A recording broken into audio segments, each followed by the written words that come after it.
সূর্য সবেমাত্র তার সোনালি আলো ছড়িয়ে দিচ্ছিল পূর্ব দিগন্তে। পাখিদের কিচিরমিচির শব্দে বনভূমি মুখরিত।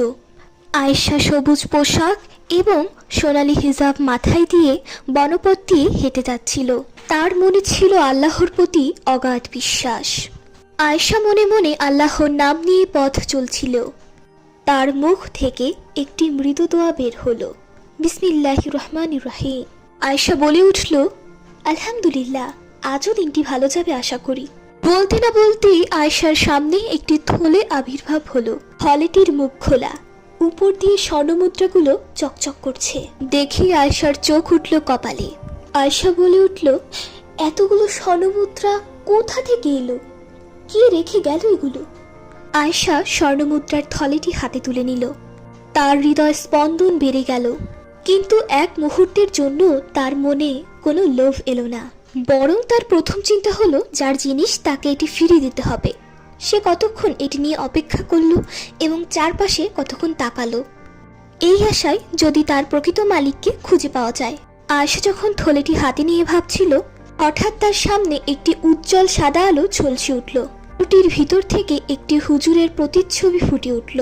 জিনকে স্পষ্টভাবে দেখা না গেলেও আয়েশা ঠিকই জিনের উপস্থিতি উপলব্ধি করতে পারল। আয়েশা ভয়ে চমকে উঠল এবং তার চোখ বড় বড় হয়ে গেল। আয়েশা স্বর্ণমুদ্রার থলেটি শক্তভাবে আঁকড়ে ধরল। জিনটি আয়েশার দিকে ফিরে একটি শান্ত কণ্ঠে বলল, ভয় পেও না আয়েশা, হে সৎ হৃদয়ের অধিকারিণী, আমি একজন জিন।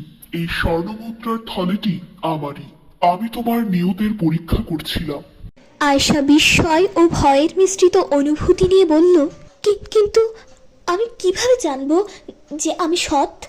জিনটি হেসে বলল, তোমার নিয়ত দেখেই বোঝা যায়। এই সম্পদের তুমি প্রাপ্য। এই সম্পদ তোমারই। তুমি নাও এই সম্পদ। আমি শুধুমাত্র পরীক্ষা করতে চেয়েছিলাম সৎ হৃদয়ের ব্যক্তি কি এখনো আছে কিনা, আর তুমি আমার এই পরীক্ষায় পাশ করেছো, তাই এই সম্পদ আজ থেকে তোমার।